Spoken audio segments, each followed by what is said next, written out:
Welcome to Merrian's Wood. This is a wood that I used to visit many years ago when I was in secondary school, because my secondary school's not too far, about 20 minutes walk away from here. Now, I'm sitting on this rotten old log and we have absolutely brilliant turkey tail brackets and the beginnings of King Alfred cakes, which are both, as my forest school pupils will know, are absolutely brilliant tinder. But I'm not here today foraging.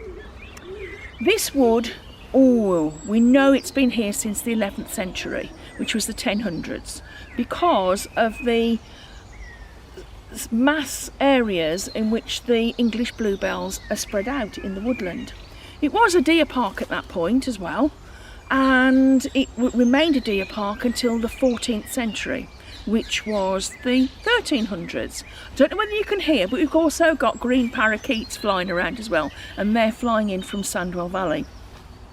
Now, this area was a deer park, as was the other side of the path, and there used to be something called a ha-ha, which was a great big ditch, so that people, the gentry, could go along the path and see the deer, but the deer couldn't get onto the path.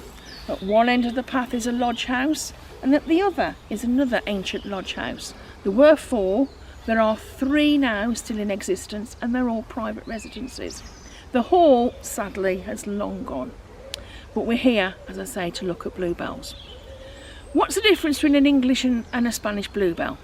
Well, other than the fact that Spanish bluebells in England are younger, they came here about 300 years ago because people thought they were a bit prettier in their gardens.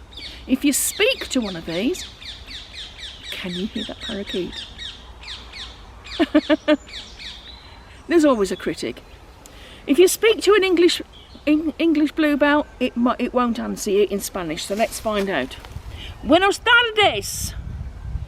No, told you, English bluebell. How else can we tell?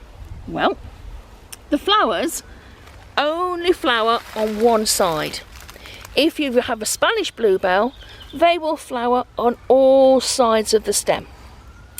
That is a great big giveaway. The leaves themselves are a lot thinner. On a Spanish bluebell, they're about 3 centimetres thick. Under the 1981 Environmental Act, it's illegal to pull up or dig up any bluebells, either if they're English, on your own land or in a woodland, because they are protected. They're also extremely poisonous if you eat them, but that's by the by. They smell beautiful.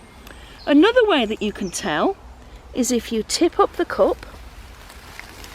If the stamens are white or cream, it's an English bluebell, because Spanish bluebells are always blue inside.